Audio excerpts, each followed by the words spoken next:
केंद्र की नई सरकार का पहला पूर्ण बजट पेश करने जा रही केंद्रीय वित्त मंत्री निर्मला सीतारामन से सैलरी क्लास को बहुत उम्मीदें हैं।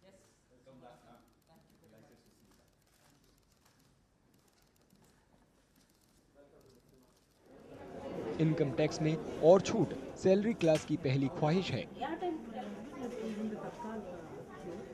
वर्किंग क्लास है हम लोग को तो फर्स्ट एक्सपेक्टेशन तो ये रहेगा कि हम लोग का जो सैलरी का स्लैब का स्ट्रक्चर है वो थोड़ा बढ़ा दे, मतलब 7 लाख से फिर 9 लाख या 10 लाख उतना भी कर दे तो बहुत अच्छा बढ़ेगा।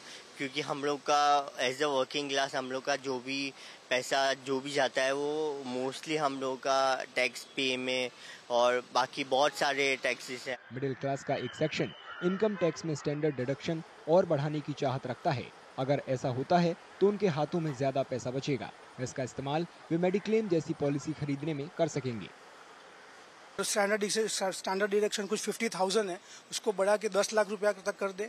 और ये जो नया रिजीम में mediclaim is not health insurance इसमें इंक्लूड नहीं है, तो मैं गवर्नमेंट को ये भी बोलूँगा कि आप स्टैंडर्ड डिडक्शन के साथ में 50,000 रुपीज़ का प्रीमियम तक आप हेल्थ इंश्योरेंस को भी इसमें ऐड कर दीजिए और प्लस जो हेल्थ इंश्योरेंस में जो GST है वो GST को निकाल दीजिए। मार्केट एक्सपर्ट सुनील शाह भी इनकम टैक्स के स्लैब में बदलाव की वकालत कर रहे हैं।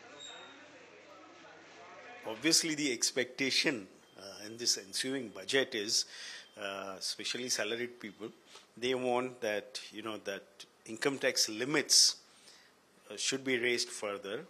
So it meets with inflation, and they would be left with higher cash element from their salary, so that they can spend it on some sort of consumption, and if they spend it on consumption, it will help the economy to grow fast. Nirmala Sitharaman ने मोदी सरकार में लगातार दूसरी बार बुधवार को वित्त मंत्रालय का कामकाज संभाल लिया।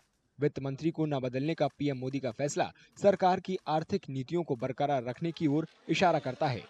इस साल फरवरी में लोकसभा चुनाव की घोषणा से पहले पेश किए गए अंतरिम बजट में इनकम टैक्स स्लैब में कोई बदलाव नहीं किया गया था।